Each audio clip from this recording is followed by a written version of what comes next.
ताज्या बातम्यांसाठी महान करेला सबस्क्राइब करा आणि बेल आयकॉनला क्लिक करा। सांगलीत 206व्या शौर्य दिनानिमित्त अभिवादन, हजारोचा जनसमुदाय उपस्थित।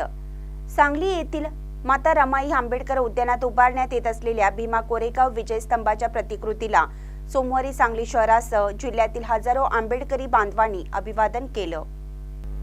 माजी नगरसेवक जगन्नाथ ठोकळे यांच्या प्रयत्नातून भीमा कोरेगावच्या विजय स्तंभाची 75 फूट उंचीची प्रतिकृती उभारण्यात येत आहे। हे काम आता अंतिम टप्प्यात आले, तरीही आज आंबेडकरी बांधव विजय स्तंभास अभिवादन करण्यासाठी मोठ्या संख्येने आले होते। उपस्थित जनसमुदायाच्या वतीने प्रतिमा पूजन व बुद्ध वंदना घेत कार्यक्रमास सुरुवात करण्यात आली। समता सैनिक दलाच्या वतीने मानवंदना देण्यात आली, तसेच जिलेबी वाटप करण्यात आली।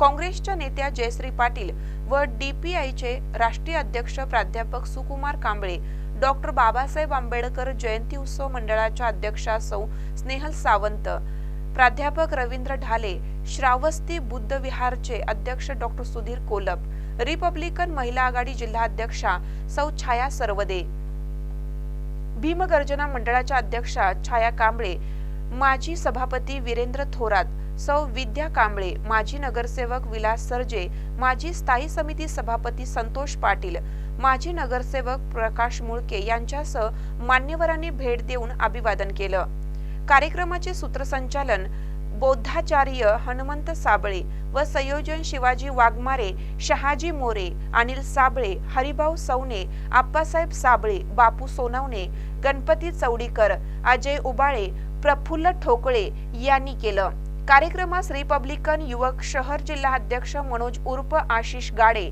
रिपब्लिकन रोजगार आघाडी जिल्हा अध्यक्ष अरुण आठवले, प्राध्यापक शशिकला घाडगे, उत्तम कांबळे, संतोष सरवदे, अमर सम्राट, चेतक कांबळे, पारमित धम्मकीर्ती, चंद्रकांत चौधरी, अर्जुन मजले, चिंतामणी कांबळे, सचिन एवळे, मिलिंद कांबळे, आशाताई साबळे, गीता वनकटे, बापू ठोकळे, बाळासाहेब गोतपागर, कामगार नेते श्रीराम सासने, रमेश सावंत, सुनील साबळे, दिलीप गाडे, बाजीराव गस्ते, राजू गाडे, किशोर होवाळ यांच्यासह हजारो भीमसैनिक उपस्थित होते। थंब उभा केलाय, दादांचं कष्ट भरपूर झालंय। थंब उभा केल्याबद्दल दादाचा आम्हाला अभिमान आहे, आदर आहे। दादांनी काम चांगलं केलंय, आम्हाला इथं वंदना करायला मिळाली। एकत्र जमलेले आहेत। पुण्यामध्ये भीमा कोरेगाव स्तंभ आहेत, त्याच्यानंतर पश्चिम महाराष्ट्रामध्ये सांगलीमध्ये हा भीमा कोरेगाव स्तंभाची प्रतिकृती निर्माण करण्यात आली आहे। आणि पश्चिम महाराष्ट्रातील म्हणजे सांगली, कोल्हापूर या भागातील लोकांना इथे मानवंदना देण्यासाठी एक सुविधा झालेली आहे। आणि ज्यांना तिकडे जायला जमत नाही त्या लोकांनी इथे येऊन वंदन करायला लोकांना संधी मिळाली आहे। जय भीम। आज 1 जानेवारी भीमा कोरेगाव क्रांती स्तंभाची आठवण म्हणून सर्वांना परत एकदा क्रांतिकारी जय भीम करून आज या ठिकाणी मी नम्रपणे निवेदन करतोय। 1818ला जी ऐतिहासिक लढाई झाली, न भूतो न भविष्यती, पण ज्या लढाईची दखल इथल्या मनोवाद्यांनी किंवा त्यांनी लिहिलेल्या इतिहासानं घेतली नाही, अशी ही ऐतिहासिक लढाई म्हणजे भीमा कोरेगावचा रणसंग्राम।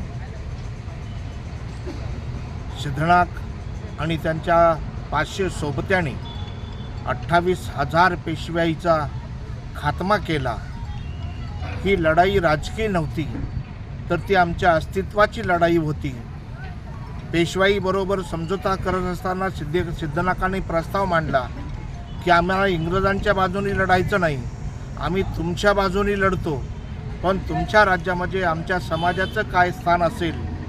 तर सिद्धनाकांनी अरेरावी करत, कावळ्यासारखी कावकाव करत आमचा अधिकार नाकारला, आमचं अस्तित्व नाकारलं, आम्ही इथले मूलनिवासी आहोत हे नाकारलं। आणि मग सिद्धनाक चिडून पेठून उठला आणि आमच्या 500 आपल्या सोबत असणाऱ्या 500 महार सैनिकांना त्यांनी अस्तित्वाच्या लढाईसाठी प्रशिक्षण देऊन 31 डिसेंबर 1817ला त्या रात्री काळोख्याच्या रात्री भीमा कोरेगावच्या नदीकाठी त्या रणसंग्रामाला सुरुवात केली. बापू गोखले थरथरा कापायला लागला. त्या सिद्धनाकाचा पराक्रम ते बापू गोखलेला माहीत होता, पेशवाईला माहीत होता. सगळं सैनिक 30,000 सैनिक होतं, 5,000 घोडदळ आणि 25,000 पायदळ होतं. यातून काही 28,000 यांच्या वाट्याला आले. प्रत्येक महार सैनिकांनी 56 पेशवा कापायचं काम केलं. तेव्हापासून तुझ्यासारखे 56 पाहिलेत ही म्हण प्रचलित आलेली आहे. कारण आपण जर गणित बघितलं तर 28,000 भागिले 500 महार याचं उत्तर तुम्हाला 56 मिळतंय. ही जी म्हण आहे ती भीमा कोरेगाव रणसंग्रामांची साक्ष देणारी म्हण आहे. आणि त्या तिची आठवण म्हणून इंग्रजांनी भीमा कोरेगावला विजयी स्तंभाची निर्मिती केली. बाबासाहेब प्रत्येक 1 जानेवारीला त्या विजयी स्तंभाला नतमस्तक होण्यासाठी जात असताना म्हणायचे, मला अभिमान आहे या शूर जातीमध्ये माझा जन्म झाला. आणि बाबासाहेबांना परिवर्तनाची प्रेरणा त्या सिद्धनाकाच्या लढाईपासून मिळाली आणि मग बाबासाहेबांनी तो इतिहास निर्माण केला. याच विजयी स्तंभाची प्रतिकृती या प्रभागाचं नेतृत्व करणारं फुले शाहू आंबेडकरी चळवळीचा एक कार्यकर्ता आदरणीय जगन्नाथदादा ठोकळे यांनी 10 वर्षापासून या प्रभागाचं नेतृत्व करत असताना हा एवढा ओपन पीस मिळवला. आणि याच्यामध्ये माता रमाई आंबेडकर उद्यानाची निर्मिती करत या ठिकाणी पश्चिम महाराष्ट्रामध्ये पहिल्यांदा भीमा कोरेगावची प्रतिकृती उभ्या करण्याचा एक चांगला उपक्रम जगन्नाथदादांनी या ठिकाणी उभा केलेला आहे.